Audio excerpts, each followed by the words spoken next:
दो बहनें गौरी और राधा की शादी एक ही परिवार में हुई थी। गौरी का रंग गोरा था, वो बिल्कुल मॉडर्न थी, जबकि राधा सांवले रंग की थी। ना मेकअप करती थी और ना ही ज्यादा फैशनेबल कपड़े पहनती थी। एक रोज राधा खाना बना कर लाई। उसकी 4 मॉडर्न नंदे पायल, नेहा, ज्योति और कोयल थी। उसके सास ससुर भी वहीं पर बैठे थे। देखो आ गई मेरी काली बहन, ये भले ही काली है लेकिन खाना बहुत अच्छा बनाती है। भाभी मुझे पता है आप राधा भाभी की तारीफ सिर्फ उसी वक्त करती हो जब वो सबके लिए खाना बनाकर लाती है, क्योंकि आप तो कभी खाना बनाती नहीं। खबरदार कोयल, जो मेरी मॉडर्न भाभी को कुछ भी कहा तो। पायल बिल्कुल सही कह रही है, हमारी भाभी लाखों में एक है।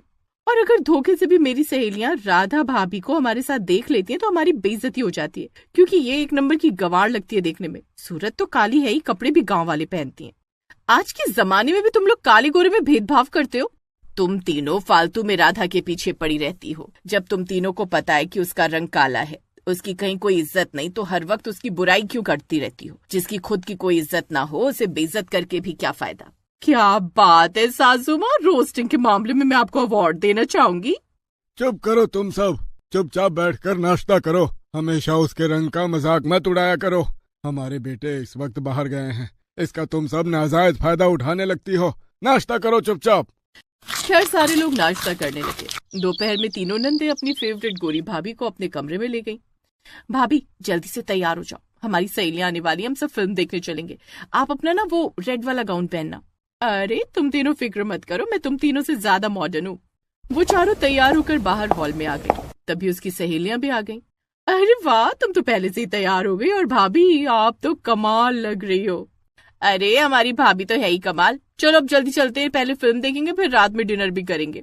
तभी वहां पर सबसे छोटी ननद कोयल, राधा और उसके सास ससुर भी आ गए। उसकी सहेलियों ने जैसे ही राधा को देखा वैसे ही मैं पहचान गई इन्हें, इनके बारे में तुम तीनों ने बहुत बताया। ये तुम्हारे घर की नौकरानी है ना? ये क्या बोल रही हो तुम लोग? तुम तीनों ने इन्हें नौकरानी बताया? ये मेरी भाभी है, गौरी हमारी बड़ी भाभी है और राधा हमारी छोटी भाभी। अरे कोई बात नहीं कोयल, मेरा हुलिया ही ऐसा है कि लोग मुझे नौकरानी समझ लेते हैं। वैसे क्या मैं भी आप लोगों के साथ फिल्म देखने चलूं? भाभी माफ कीजिएगा, भले ही आप नौकरानी नहीं है लेकिन नौकरानी से भी बदतर लगती हैं। अगर हम आपको अपने साथ ले गए तो वहाँ हमारी इंसल्ट हो जाएगी। उसका मजाक उड़ाकर वो लोग वहां से चले गए। इधर राधा की आंखों से आंसू छलक पड़े। राधा रोने की कोई जरूरत नहीं है। जब तेरी बहन इतनी गोरी है तो तू इतनी काली कैसे निकल गई? मुझे तो कभी कभी शक होता है। इतना बोलकर उसकी सास कमरे में चली गई।